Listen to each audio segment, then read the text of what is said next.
Quem tem desautonomia não pode fazer exercícios, deve, mas tem um porém aí. Geralmente, na desautonomia existe uma condição chamada intolerância ao esforço, que é quando a pessoa se sente mal, ela sente sintomas de pré-síncope quando ela faz algum esforço maior. E esse esforço maior é bem relativo, viu? Porque dependendo do quadro da desautonomia que a pessoa se encontra, esse esforço pode ser, por exemplo, se abaixar para pegar alguma coisa mais pesada, como uma sacola de supermercado, ou arrastar um móvel dentro de casa. Qualquer coisa que para outra pessoa é algo muito simples de ser feito, muito fácil. Por outro lado, não praticar nenhum exercício físico, o sedentarismo, vai fazer a pessoa entrar num quadro de descondicionamento que pode agravar bastante a intolerância ortostática que existe na desautonomia, que se manifesta pelos sintomas de não conseguir permanecer em pé por algum tempo. Essa é uma característica que pode ter uma piora muito grande quando o indivíduo permanece muito tempo em repouso, fica muito deitado, quando ele se movimenta muito pouco. Isso também parece estar envolvido aí com um mecanismo que aumenta a hipovolemia, que é a diminuição do nosso volume sanguíneo.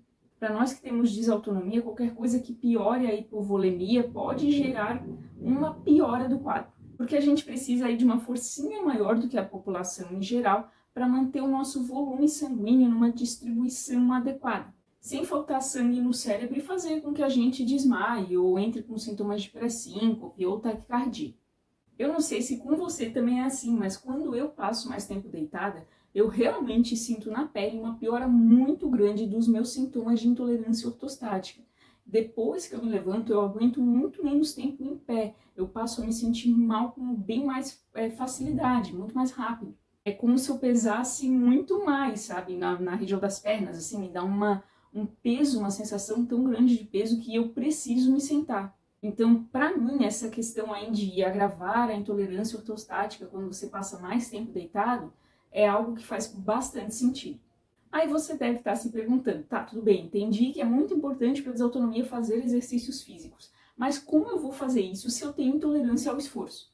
Pois é bem difícil mesmo achar aí um equilíbrio, um ajuste bem certinho, sem dar ruim, um ponto ideal, mas vamos falar aqui sobre 3 coisas bem importantes. Primeira coisa, você tem que saber qual o seu tipo de desautonomia. Isso é super importante para entender como o seu corpo funciona diante do exercício e como ele pode aí se comportar quando você faz atividades deitado ou quando você está em pé.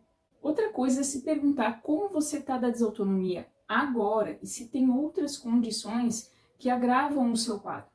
Por exemplo, a síndrome de Ehlers-Danlos. Porque no caso da SED, ela também envolve aí uma série de cuidados quando a gente está falando da prática de exercício físico.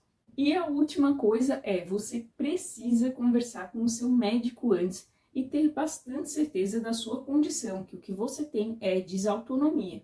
Por exemplo, se o seu quadro é POTS, tem muita certeza de que você realmente tem POTS e não nenhuma outra condição, por exemplo, como uma arritmia cardíaca, já que as arritmias aí é um diagnóstico diferencial da POTS, então a gente precisa ter bastante certeza, porque senão a conduta diante de exercícios físicos pode ser totalmente diferente. Ah, e outra coisa importante, também converse com o seu médico sobre a questão das medicações. Se tem alguma medicação aí que você pode utilizar nesse momento inicial, né, dos exercícios, do condicionamento físico, para te ajudar a manejar, a controlar melhor os sintomas e, ser possível, começar a dar um pontapé aí nessa questão dos exercícios, até você ficar com a musculatura mais desenvolvida, mais fortalecida, e aí sim, quem sabe um pouco mais lá na frente, largar a medicação, fica só com as medidas comportamentais, dependendo muito do caso da desautonomia.